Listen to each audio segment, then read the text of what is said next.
जय श्री राधे कृष्णा। भक्तों, पितरों को सद्गति देती है इंदिरा एकादशी। आइए जानेंगे इंदिरा एकादशी के महत्व के बारे में, पूजा विधि और कथा के बारे में। इंदिरा एकादशी पितरों के उद्धार और मोक्ष के लिए सर्वश्रेष्ठ मानी गई है। इस बार यह एकादशी 28 सितंबर को मनाई जाएगी। पितृदोष और उनसे जुड़े कष्टों को दूर करने के लिए भी इस व्रत का अत्यधिक महत्व है। धार्मिक ग्रंथों के अनुसार आश्विन मास के कृष्ण पक्ष में आने वाली इंदिरा एकादशी पितरों के उद्धार और मोक्ष के लिए सर्वश्रेष्ठ मानी गई है। इस बार यह एकादशी 28 सितंबर को मनाई जाएगी।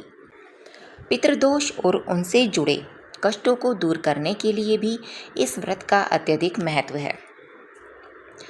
पद्म पुराण में कहा गया है कि श्राद्ध पक्ष में आने वाली इस एकादशी का पुण्य अगर पितृगणों को दिया जाए तो नरक में गए पितृगण भी नरक से मुक्त होकर वैकुंठ लोक में चले जाते हैं।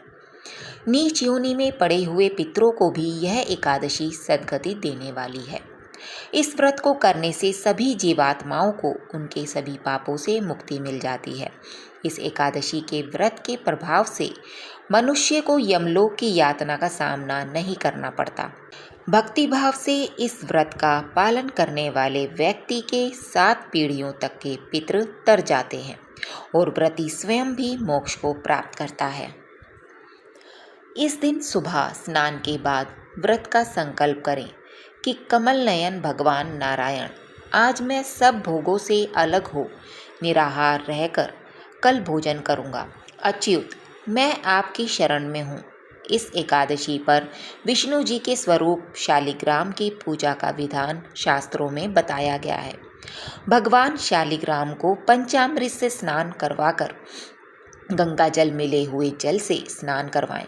पूजा में पीला चंदन, अबीर, गुलाल, अक्षत, मौली, फूल, तुलसी पत्र भोग अर्पित करें। इसके बाद प्रभु की आरती करके एकादशी की कथा पढ़ें। मध्याह्न काल में भगवान विष्णु की प्रसन्नता के लिए शालिग्राम शिला के सम्मुख श्राद्ध करें। द्वादशी को प्रातःकाल भगवान पद्मनाभ की पूजा करके ब्राह्मणों को भोजन कराकर दक्षिणा दें।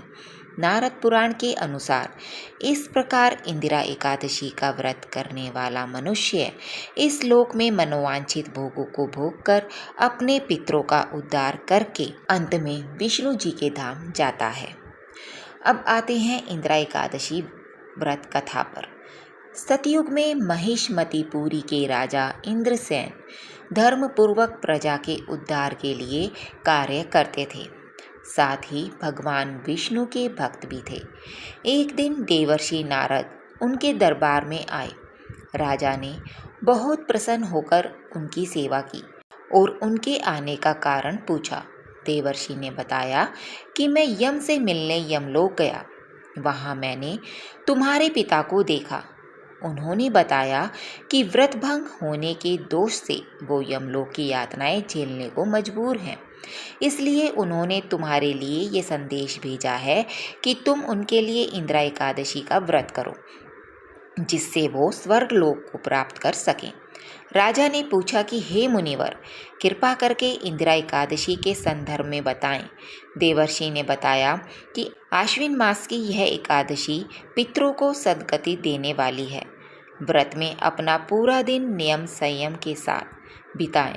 व्रती को इस दिन आलस्य त्याग कर हरि नाम का भजन करना चाहिए।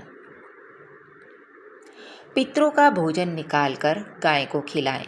फिर भाई बंधु, नाती और पुत्र आदि को खिलाकर स्वयं भी मौन धारण कर भोजन करें। इस विधि से व्रत करने से आपके पिता की सद्गति होगी। राजा ने इसी प्रकार इंदिरा एकादशी का व्रत किया। व्रत के पुण्य प्रभाव से राजा के पिता गरुड़ पर आरूढ़ होकर श्री विष्णु धाम को चले गए और राजश्री इंद्रसेन भी मृत्युपरांत स्वर्गलोक को गए। तो भक्तों, उम्मीद करते हैं आपको हमारे द्वारा दी गई जानकारी अच्छी लगी होगी।